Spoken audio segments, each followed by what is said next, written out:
نحمده ونستعينه ونستغفره ونعوذ بالله من شرور أنفسنا ومن سيئات أعمالنا من يهده الله فلا مضل له ومن يضلله فلا هادي له وأشهد أن لا إله إلا الله وحده لا شريك له وأشهد أن محمدا عبده ورسوله أما بعد فإن خير الحديث كتاب الله وخير الهدي هدي محمد صلى الله عليه وسلم وشر الأمور محدثاتها وكل محدثة بدعة وكل بدعة ضلالة وكل ضلالة في النار. أعوذ بالله من الشيطان الرجيم. بسم الله الرحمن الرحيم. يا أيها الذين آمنوا كتب عليكم الصيام كما كتب على الذين من قبلكم لعلكم تتقون. وقال الله تبارك وتعالى في موضع آخر. بسم الله الرحمن الرحيم. يا أيها الذين آمنوا اتقوا الله حق تقاته ولا تموتن إلا وأنتم مسلمون.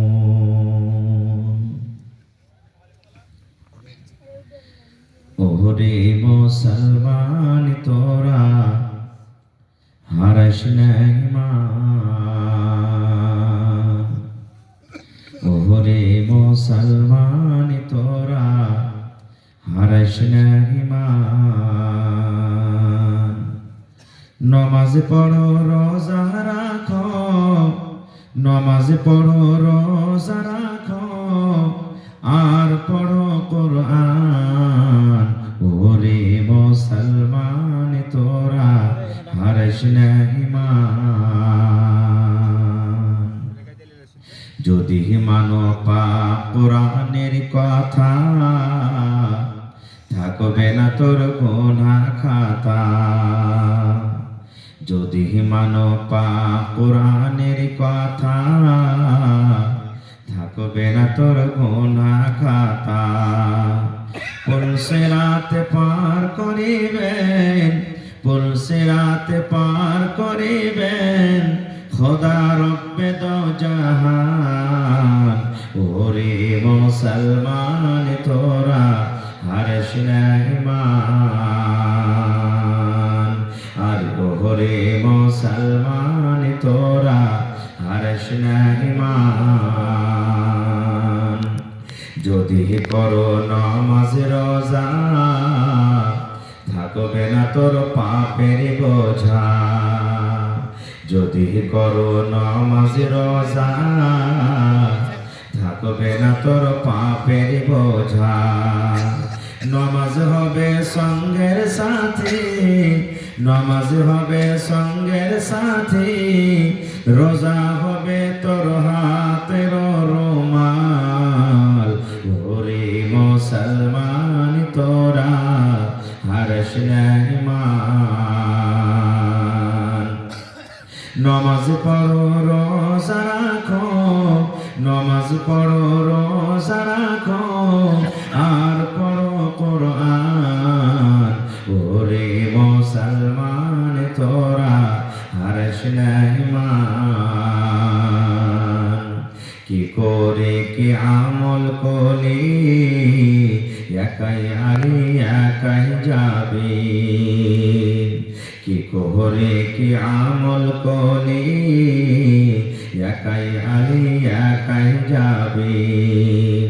ভালো আমল যদি করে গেলি, নেক আমল যদি করে গেলি, হবে তোর কল্যাণ। ওরে মুসলমান তোরা হারিস না ঈমান, নামাজ পড়ো রোজা রাখো আর পড়ো কোরআন। ওরে মুসলমান তোরা হারিস না ঈমান। নারে তাকবীর, আল্লাহু আকবার। আজকে জলসা যোগ্যতম শ্রদ্ধেয় সভাপতি সাহেব, উপস্থিত উলামায়ে কেরাম, সামনে বসে থাকা ইসলাম দরদি দিন দরদি ভাই বাবাজিরা, পর্দানশীন মায়েরা খালারা, সমস্ত তারিফ ও গুণগান সে মহান আল্লাহ তাবারক ওয়া তাআলার জন্য, যে মহান আল্লাহ তাবারক ওয়া তাআলা এই ঠান্ডার মৌসুমে নরম গরম বিছানাকে ত্যাগ করে এই পিন্ডালের তলাতে একত্রিত হয়ে বসে কিছু বলার শোনার তৌফিক দিয়েছেন। তাই আমরা সে আল্লাহ তাবারক ওয়া তাআলার প্রশংসা করি, অন্তর থেকে মুহাব্বতের সাথে সকলেই পড়েন আলহামদুলিল্লাহ। আলহামদুলিল্লাহ, একটু জোর করে পড়েন ভাই, আলহামদুলিল্লাহ আলহামদুলিল্লাহ। তারপর আমাদের শেষ নবী হযরত মুহাম্মদুর রাসূলুল্লাহ পড়েন সাল্লাল্লাহু আলাইহি ওয়াসাল্লামের পর অগণন দরুদ শরীফ শান্তি ধরা বর্ষিত হোক, আমিন। আল্লাহুম্মা সাল্লি আলাইহি আল্লাহুম্মা বারিক আলাইহি। ভাই মুসলমান, আজকে আমি আপনাদের সামনে কোরআন মাজিদের দুই জায়গা থেকে দুখানা আয়াত তেলাওয়াত করেছি। সেই আয়াতকে সামনে রেখে আমি আমার বক্তব্য দিতে করবো। মা তাওফীক ইল্লা বিল্লাহ, আল্লাহর কাছে দোয়া করি রব্বুল আলামিন আমি যা কিছু বলবো যেন সহিহ হাদিস এবং কোরআন থেকে বলতে পারি এবং সাথে সাথে সকলে আমল করতে পারি, তার জন্য আল্লাহ আমাদেরকে তৌফিক দেন। আল্লাহুম্মা আমিন। আমার শেখ মুহতারাম এক্ষুনি বললেন যে এই জালসাটা হলো ইসলাহি মুআশিরা। ইসলাহ মানে ভালো করা, ইসলাহ করা। মুআশিরা মানে সমাজ, গাঁ বাড়ি, মুআশিরার মধ্যে, গ্রামের মধ্যে, সমাজের মধ্যে, এলাকার মধ্যে, নিজের মধ্যে যে বুরাই, যে শরীয়ত বিরোধী কাজ আছে সেটা হলো ইসলাহ করে লওয়া, ঠিক করে লওয়া। এর নাম হলো ইসলাহে মুআশিরা। যাক, ধন্যবাদ জানাই আপনাদেরকে, এরকম আপনারা জলসা আয়োজন করেছেন, ধন্যবাদ জানাই। আর আল্লাহ তাআলা কোরআনে বলছেন কুনতুম খায়রা উম্মাতিন উখরিজাত লিন-নাস তা'মুরুনা বিল মা'রুফ ওয়া তানহাউনা আনিল মুনকার। আমার মাওলানা বসে আছেন, জিজ্ঞাসা করবেন, আমি ওদিকে যাব না। আল্লাহ তাআলা বলছেন, হে দুনিয়ার মানুষ, তোমরা হলে সব থেকে বেহতর উম্মত, ভালো উম্মত। কেন? তোমাদেরকে বাছাই করা হয়েছে। আর ভালো উম্মত হওয়ার কারণ দুটো বলা হয়েছে, কি?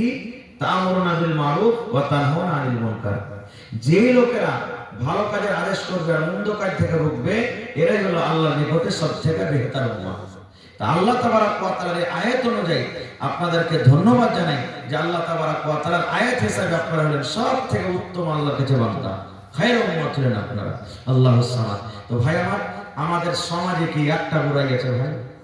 একটা গল্প বলি, ছোট্ট গল্প, হাদিস কোরআনের কথা নেই। একটা তালিবে ইলম মাগরিবের নামাজ পড়ার জন্য খাড়া হয়েছে, মসজিদে গেছে।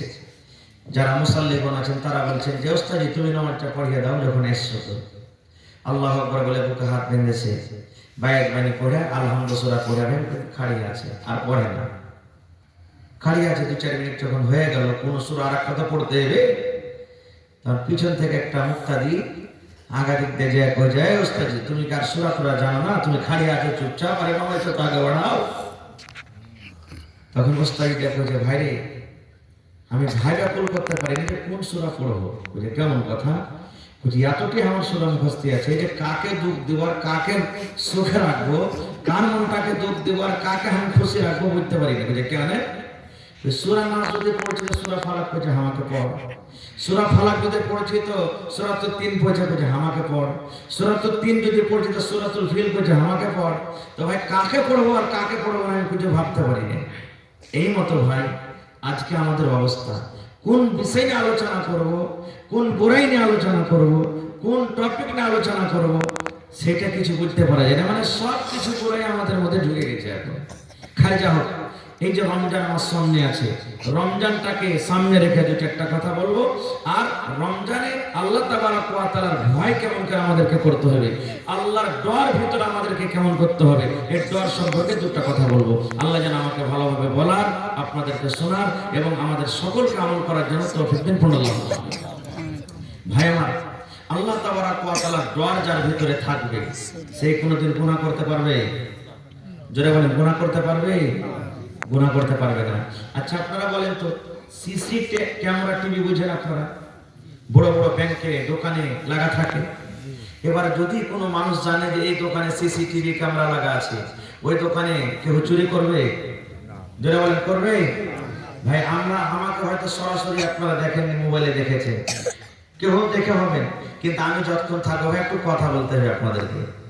তো আমরা সিসিটিভি ভয়ে আমরা দোকানের কোনো সয়দা চুরি করবো না, কেন? দোকানদার ধরে ফেলবে নাকি?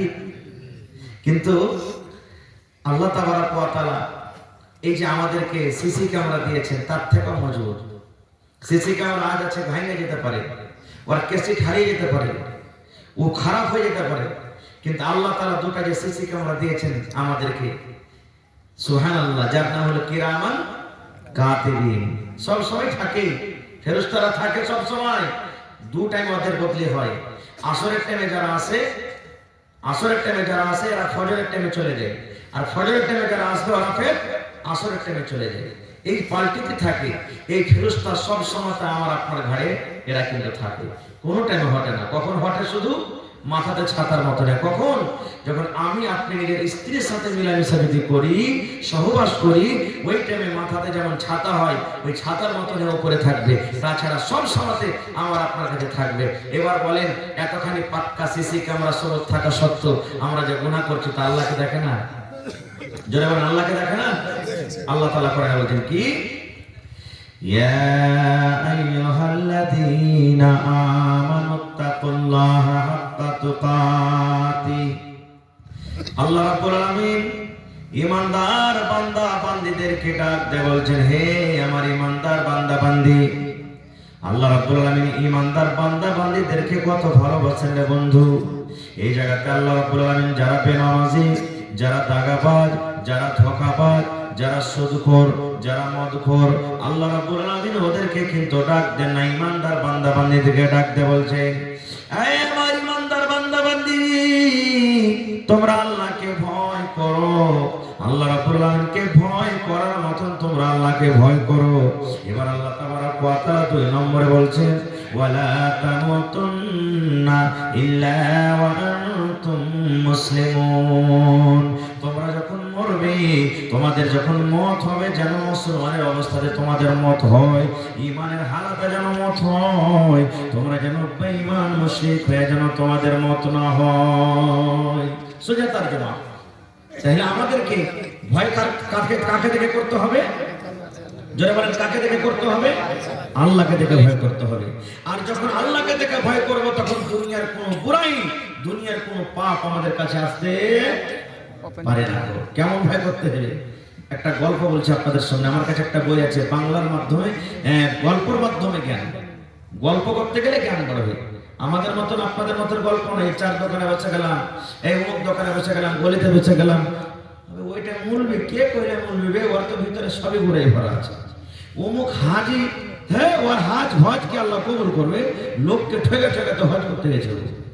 এই একটা নামাজের দ্বারাতে যদি ভুল হয়ে যায়, খালি দাড়ি বড় বড় থেকে নামাজ পড়লে হবে না, তোর থেকে ভালো আছি আমি। এইটা আমাদের গল্প। এক অপরকে বুরাই করে, এগুলো গল্প নাই। সেই গল্পের মাধ্যমে বলছেন, এক রাজা নিজের সঙ্গে সিংহাসনে গদ্দিতে বসে আছে, আর রাজা মনে মনে ভাবছে, আল্লাহ, আমার জীবনে যেন তোমাকে দেখে ডর হয়, ভয় হয়, আর আমার জীবনে যেন কোনো পাপ না হয়। আমি কেমন করে আল্লাহ গুনাহ থেকে বাঁচবো, পাপ থেকে বাঁচবো, কেমন করে তোমাকে আল্লাহ আমি ভয় করতে পারবো? এই ভাবা চিন্তা করছে। একই মধ্যে একটা দরবেশ ফকির ভিড় চাইতে চলে এসেছে। রাজা তখন বলছেন, এই বাবা শোনো, এখানে তুমি। বলছে, তুমি যা নিবে ভিক্ষাতে তোমাকে দেব, কিন্তু আমাকে তুমি একটা ওষুধ দিয়ে যাও। বলছে, কি? বলছে যে আমি আল্লাহকে দেখে কেমন করে ভয় করতে পারবো, আল্লাহকে দেখে আমার ডর ভিতরে কেমন আসবে। তখন ফকির বলছেন, মহারাজ আমি একটা ছোট মানুষ, আমি একটা কমজোর মানুষ, গরিব মানুষ, আমি একটা সাইল মানুষ। আমি যদি আপনাকে কোনো মন্ত্র দিই, কোনো দোয়া দিই, কোনো বুদ্ধি দিই, আমার বুদ্ধি আপনি নেবেন? বলছে হ্যাঁ। বলছেন মহারাজ জীবনে যদি আল্লাহকে দেখে ডরান, যদি জাহান্নামের আগুন থেকে বাঁচতে চান, যদি পাপ থেকে গুনাহ থেকে বাঁচতে চান, তাহলে আপনাকে বেশি বেশি কেরামত বলে আপনাকে স্মরণ করতে হবে। একদিন মরতে হবে, একদিন মরতে হবে। এই মত বলে আপনাকে স্মরণ করতে হবে। যত বেশি মতকে স্মরণ করবেন আপনি গুনাহ থেকে অত বেঁচে থাকবেন। এই কথা বলে চলে গেলেন। রাজা কিন্তু কথাটা বুঝতে ভুল করে দিলেন। এই যেমন দোয়া পড়ে সুবহানাল্লাহ আলহামদুলিল্লাহ, এরকম করে দিনে 10 বার 15 বার 100 বার 200 বার করে পড়ে চলে যায়। একদিন মরতে হবে, একদিন মরতে হবে, একদিন মরতে হবে, একদিন মরতে হবে, একদিন মরতে হবে, তসবিহ বাগেরা জপতে শুরু করছে। এরকম করে আল্লাহ ডর হয়ে গেল। ভাই 2 দিন 4 দিন 5 দিন মাস যখন কেটে গেল, রাজা কই সালা বেটা ফকির কোন মন্ত্র দেয়া গেল আমাকে? হ্যাঁ আমার মুখ খাসতে ইচ্ছে, কিন্তু আমি তো কিছু পরিবর্তন করতে পারি না। ধরে নিয়ে বেটাকে কোন জায়গাতে গেল, কেমন মন্ত্র দিলে আমাকে এত কষ্ট দিয়েছে, এক নজরে ওকে ফাঁসি দিল। এই খুঁজতে খুঁজতে খুঁজতে কিন্তু ফকিরকে ধরা পড়ে গেছে, ধরা পড়েছে। এবার ধরে নিচ্ছে, বলছে এই বেটা ফকির, এখন বেলা 12টা বাজলো, ঠিক কালকে সকালে তোকে 6টার সময় ফাঁসি দিব। তুই আমাকে এত কষ্ট দিলি, এক মাস ধরে একদিন মরতে হবে, একদিন মরতে হবে। আমি এতদিন থেকে চলছি, আমার ভিতরে একটুকু পরিবর্তন হবে না, আল্লাহ ঘর ভিতরে হবে না, তোকে আমি ফাঁসি দিয়ে দেবো। তো শোন, তোর যদি কোনো খাইশ থাকে, শেষ আকাঙ্ক্ষা থাকে, বল, ওটা পূর্ণ করা হবে। কারণ তোকে 6টা থেকে সকালে ফাঁসি হবে। মানুষকে আখেরি খাইশ জিজ্ঞাসা করা হয় কিনা? এবার তখন ফকির বলছেন, মহারাজ আমি মরে যাব, 6টার সময়তে আপনি আমাকে সকালে ফাঁসি দিয়ে দিবেন, দুনিয়া থেকে আমি চলে যাব, আমার কোনো চিন্তা নাই। কিন্তু মহারাজ আমি যে একটা আখেরি খাইশ আপনি আমাকে জিজ্ঞাসা করেছেন, সেটাকে পূর্ণ করতে পারবেন? বলছে হ্যাঁ, মুখ ছাড়া, ফাঁসি ছাড়া তোর যা চা আমি তোই পুরো করে দিব। বলছে মহারাজ এখন আপনি বুঝা সুঝা বলেন, আপনি আমার মনে হয় পূর্ণ করতে পারবে না। এবার মহারাজ বলছেন, ফকির রে, তুই মুখ ছাড়া যা চাবি তোকে দিয়ে দিব, তুই বল আমার কাছে চাহা কি চাবি? এবারে তখন ফকির বলছেন, মহারাজ আজকে আপনি আমাকে 12টা, এখন বাজছে সকাল 6টার সময় আপনি আমাকে ফাঁসি দিবেন। এখন 12টা থেকে নিয়ে সকাল 6টা পর্যন্ত আমি রাজা হব, আপনার সিংহাসনে আমি বসবো, আপনার তাজটা আমি মাথাতে দেব, আর আমার মতো আপনাকে প্রজা হইতে হবে। আমি রাজা হব এখন 12টা থেকে নিয়ে সকাল 6টা পর্যন্ত, আর আপনাকে প্রজা হইতে হবে। এটা হলো আমার আখেরি খাইশ। রাজা বলছেন এটা করা হবে না। কেমন করা হবে? বলছেন না, আপনি ওয়াদা করেছেন যে মদ ছাড়া প্রত্যেক কথা পুরো করা হবে, আপনাকে পুরো করতে হবে। কি করবে? মজবুর হয়ে গেল রাজা। রাজা বলছে আয় বেটা বসতি এখানে, বাপের কালে বসিসনি, জীবনে যদি আর বসতে পারবি না, সকালে মরে যাবি, বসলে জীবনে 7টা মিটিয়ে। এরকম ঘটনা যদি কোনটি ঘটে তো লোকজন জমা হবে না ভাই? সব এলাকার মানুষ দৌড়িয়ে দৌড়িয়ে চলে আসছে। একটা ছোড়া আওয়াজ বাড়াইয়েগা, থোড়া সা আওয়াজ দিজি। সব এলাকার মানুষ দৌড়িয়ে দৌড়িয়ে চলে আসছে, আরে চল, ফকির রাজা হয়েছে। আর রাজা কি হয়েছে? ফকির হয়ে গেছে। সব দৌড়াতে দৌড়াতে দৌড়াতে চলে এসছে। একটা চিনিয়া বাদামওয়ালা ভাই ওর কথা শুনে চিনিয়া বাদাম বিক্রি করতে চলে এসছে। যারা ট্রেনে সফর করছেন দেখবেন, চিনিয়া বাদাম বলবে ওরা, চিনিয়া বাদাম, চিনিয়া বাদাম, মানে আধখানে নাকে বলবে, আধখানে মুখে বলবে, মানে বাড়ে না ওকে মুখ দিয়ে, টাইম পাস। ও বিক্রি করতে করতে চলে এসছে। এবার কিন্তু নতুন রাজা বসে আছে একদিকে, পুরাতন রাজা একদিকে। চিনিয়া বাদামওয়ালা চিনিয়া বাদাম বেচছে। হঠাৎ করে নতুন রাজা বলছেন একটা সিপাহীকে, ও সিপাহী ভাই চিনিয়া বাদামওয়ালাটাকে ধরে নিয়ে এসো আমার সামনে। এবার চিনিয়া বাদামওয়ালাটা যখন সামনে এসে বলছে, তোমার এত সাহস, আমি একটা নতুন রাজা, আর আমার সামনে তুমি জোর গলা দিয়ে চিৎকার করে করে চিনিয়া বাদাম বিক্রি করো? চিনিয়া বাদামওয়ালা শোনো, এক জেলে বন্ধ করে দাও, কালকে আমাকে 6টার সময় ফাঁসি হবে, আর আমি রাজা অর্ডার করলাম আমার 1 ঘন্টা আগে সকাল 5টাতে লোকটাকে ফাঁসি দেওয়া হবে। রাজা ঘোষণা হয়ে গেল। চিনিয়া বাদামওয়ালা কাঁদছে, ভাই আমার ছেলে মেয়ে আছে ছোট ছোট, আমাকে মাফ করে দেবে, আমি এখান থেকে চলে যাবো। না, কিচ্ছু শোনা হবে না, তোমাকে আমার 1 ঘন্টা আগে ফাঁসি হবে তো হবে। ভর্তি করে দিলে। ঠিক যখন 2টা বাজে গেল, এবার পুরাতন রাজা বসে আছে পাঞ্জরে তামাশা দেখছে, কিন্তু কিচ্ছু বলার নেই, কারণ তো এখন ফরজা হয়ে আছে। এইবারে ফকির রাজা বলছেন, মহারাজ এখন আমি রাজা, 2টা 3টা 4টা 5টা সিপাহীকে আমার কাছে নিয়েছেন। এবার তাদেরকে ডাকা হলো আর বলছে, বাবারে কেউ তোমরা বাড়ারে চলে যাও, কেউ শ্যামাপুর চলে যাও, কেউ অমুক জায়গায় চলে যাও, অমুক জায়গায় চলে যাও, গ্রামে গ্রামে তোমরা ঘুরো, আর 18 বছর 20 বছর একটা খুব সুন্দর মেয়ে ছেলে তোমরা খুঁজে নিয়ে এসো, যার রূপ সুন্দর হয়, দেখতে সুন্দর হয়, স্টাইল সুন্দর হয়, যাও যত টাকা লাগবে দেওয়া হবে, কিন্তু একটা খুব সুন্দর ধরনের তোমার একটা নারীকে, একটা বেটি ছেলেকে খুঁজে নিয়ে এসো। এলান হয়ে গেল, করতে করতে করতে সন্ধ্যা পর্যন্ত কিন্তু মেয়ে ছেলেটাকে পাওয়া গেল, রাজার সামনে হাজির করে দেওয়া হলো। এবারে রাজা বলছেন, আল্লাহর বান্দি, যত টাকা তুমি চাইবে তোমাকে দিয়ে দেবে আল্লাহর বান্দি, কিন্তু একটা তোমাকে কাজ করতে হবে, এই রুমটাতে জেল ঘরে একটা চিনিওয়ালাকে বন্ধ করে দেওয়া হয়েছে, সকাল 5টার সময় তাকে ফাঁসি দেওয়া হবে, ফজরের আজানের আগে, 5টার আগে আগে, এখন থেকে নিয়ে সন্ধ্যা থেকে নিয়ে 5টা বাজা পর্যন্ত তোমাকে একবার নিজের চালে তাকে তোমাকে ফাঁসাতে হবে, একবার তোমাকে নিজের চালে ফাঁসাতে হবে, একবার তাকে তোমার নিজের যৌবনটাকে তাকে সঁপে দিতে হবে, একবার তার সাথে তোমাকে জেনা করতে হবে। যদি তুমি একবার তাকে নিজের জালে ফাঁসাতে পারো, যত টাকা যত ইচ্ছা তোমার সব কিছু পূর্ণ করে দেওয়া হবে। যাও তুমি চলে যাও। লোকটাকে একটা সিপাহীকে বললো, ওই চিনিওয়ালা জেল ঘরে আছে, ওকে মেয়ে ছেলেটাকে ভর্তি করে দাও। মেয়ে ছেলেটা হাসছে বলছে, যে কেন রাজা হয়ে যাবে, আমাকে আল্লাহ এত সুন্দর এত রূপ দিয়েছে, ওকে তো আমি 1 সেকেন্ড আমার দিকে আমি কাবু করে নেব, এত আল্লাহ আমাকে রূপ দিয়েছে, হাসছার চলে যায়। এবারে তখন ফকির রাজা পুরাতন রাজাকে বলছে, মহারাজ আজ রাত্রে আপনাকে ঘুমাইতে দেবো না। বলছে কেন? বলছে চলেন ওই চিনিওয়ালার মেয়ে ছেলেটা রাতের বেলাতে কি করছে আমরা দেখবো। তখন পুরাতন রাজা বলছেন যে, এই শালা একে কি করবো রে, রাজা বানিয়ে রে, আমাকে সারা রাত কষ্ট দিবে। হ্যাঁ, বলছে না, আজকে আপনাকে শুনতে হবে, চলেন আমরা লুকিয়ে লুকিয়ে দেখবো। জেল ঘরের মতো তাকে খিড়কি জানলা যত আছে বন্ধ করে দেওয়া হয়েছে, সামান্য খানিক একটুখানি ছেদ্র আছে, তারা কিন্তু ভিতরে জানে না যে নতুন রাজা পুরাতন রাজা আমাদেরকে দেখছেন। এবারে চিনিওয়ালার চোখ দিয়ে পানি ঝরছে, ঝরঝর ঝরঝর ঝরঝর ঝরঝর করে কাঁদছে। এবার মেয়ে ছেলেটা বলছে, এরে চিনিওয়ালা, জীবনের মতন তুমি বিদায় হয়ে যাবে, 5টার সময় তোমাকে ফাঁসি হয়ে যাবে, জীবনের মতো তুমি চলে যাবে, তোমার ছেলে মেয়ের আর মুখ দেখতে পাবে না, বিবি বাচ্চা আর মুখ দেখতে পাবে না। এসো তুমি আমার কাছে একবার এসো, তোমার জীবনের সাথটা তুমি একবার পূরণ করে নাও। এবার চিনিওয়ালাটা কাঞ্চার বলছে, এ আল্লাহর বান্দি, তুমি আমার কাছ থেকে দূরে থাকো, তুমি আমার কাছ থেকে দূরে থাকো, কারণ আমি এই পাপে গুনাহ আমি করতে পারবো না। জেনা করা বড় গুনাহ, জেনা করা বড় কাজ, জেনা করা কাবিরা গুনাহ, আমি এই পাপ করতে পারবো না, এই জন্য তুমি আমার কাছ থেকে দূরে চলে যাও। এইবারে মেয়ে ছেলে বলছেন, চিনিওয়ালা, আল্লাহ রাব্বুল আলামিন আমাকে এত সুন্দর যৌবন দিয়েছেন, সুন্দর রূপ দিয়েছেন, এই চিনিওয়ালা জীবনের সাথে তুমি একবার পূরণ করে নাও, তুমি একবার আমার কাছে তুমি জেনা ব্যভিচার করে নাও, কারণ সকাল 5টাতে তোমাকে ফাঁসি হয়ে যাবে। এই করে করে রাত 12টা হয়ে গেল, 2টা হয়ে গেল, 3টা হয়ে গেল, চিনিওয়ালার চোখ দিয়ে শুধু ঝরঝর ঝরঝর করে পানি ঝরে, কোনো কথা বলে না, তার দিকে দেখবো করে না।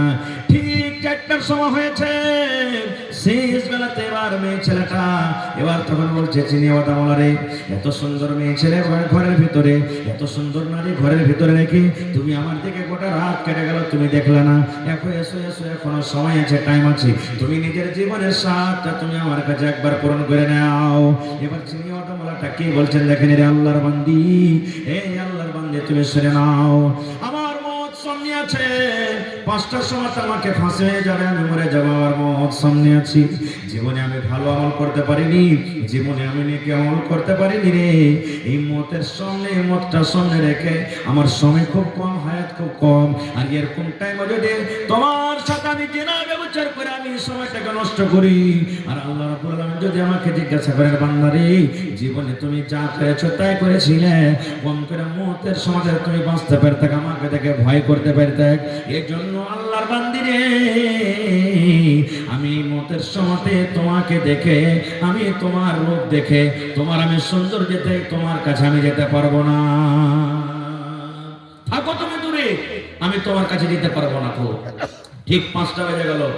এবারে ওই ফকির রাজা তখন পুরাতন রাজাকে বলছে, মহারাজ সারা রাত দেখলেন একটা চিনিয়ে বাদামওয়ালা আর এই মেয়ে ছেলেটাকে এত আল্লাহ রূপ দিয়েছে, তারা কিন্তু এক জায়গাতে হলো না। খো এবারে বলছেন, মহারাজ এখন 1 ঘন্টা আছে আমাকে ফাঁসি দিতে, চিনিয়ে বাদামওয়ালাটাকে ছেড়ে দেন আর আপনি আপনার গদিতে বসেন, এখন আপনি 1 ঘন্টা পর আমাকে ফাঁসি দিয়ে দিবেন। যখন কথাটা বলা, পুরাতন রাজার চোখ দিয়ে পানি ঝরছে আর বলছে, রে দরবেশ, তুই এত বুদ্ধি লাগে আমাকে বোঝাবে রে, আমি বুঝতে পারি না। এই দরবেশ, আমি বুঝে ফেললাম, আমি মদকে দেখে আমি ভয় করেছি, মদকে দেখে আমি স্মরণ করেছি, কিন্তু যেমন করে ভয় করতে হয় ওরকম করে ভয় করিনি রে। এই চিনিয়া বাদামওয়ালা মদ বুঝেছি, আল্লাহ বুঝেছে, জান্নাত বুঝেছে, জাহান্নাম বুঝেছে।